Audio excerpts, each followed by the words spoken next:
麻油凉拌菠菜，芝麻香味非常的浓郁，挺好吃的，又脆又嫩。然后现在春天的时令蔬菜嘛，菠菜又嫩，你可以去菜市场买一把回来，把它掰开清洗，放到开水锅里面，加一点点的油，给它烫个20到30秒左右，烫软了以后就捞出来，这个焯水了以后就去掉了草酸嘛，不需要过冷水哈，你只需要把这个水分给它沥干就可以了。然后锅里面放上一点熟的芝麻，没有熟芝麻你就给它用小火炒一炒，然后放上一点芝麻油，一点点蒜末，开个小火稍微煎香了以后就可以把火关掉，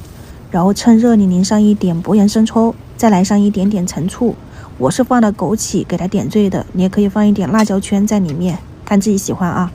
然后没那么热的时候再把这个焯过水的菠菜放进去，给它裹上这种料汁，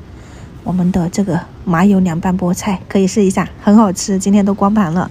然后这个是买了大概1斤左右的紫排，就全部都是脆骨，你把它砍成这种比较小一点的小块，我们来做一个生炒排骨。加2-3勺的玉米淀粉，一点清水抓捏均匀，去除血沫的同时还可以达到嫩肉的效果。冲洗干净以后挤干水分，我用的是菜籽油哈，烧热了以后放上一点食用盐在底部，再把排骨放进去，炒的时候它又有点味道，然后的话呢也不会扒锅，全程都是用大火来炒。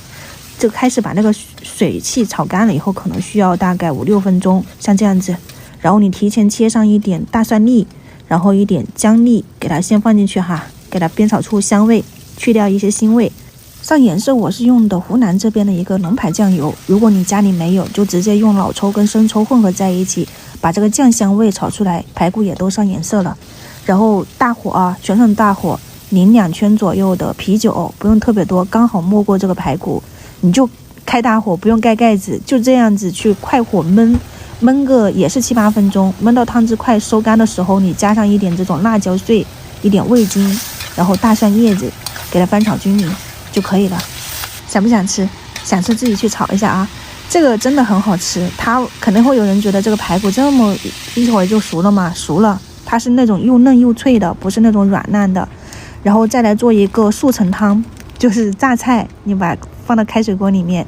煮一小会以后，放上切好的这种萝卜丝，一点点的盐啊鸡精调一下味道，出锅之前放上一点香菜，就这么简单，味道呢也还不错。不信的朋友可以在家里面去尝试一下，喝起来很清爽的，然后又有一点咸咸的那种味道。今天的晚餐就是这几道菜了哈，然后早上剩下来的一个剩菜我们就先开吃了，明天早上再见，拜拜。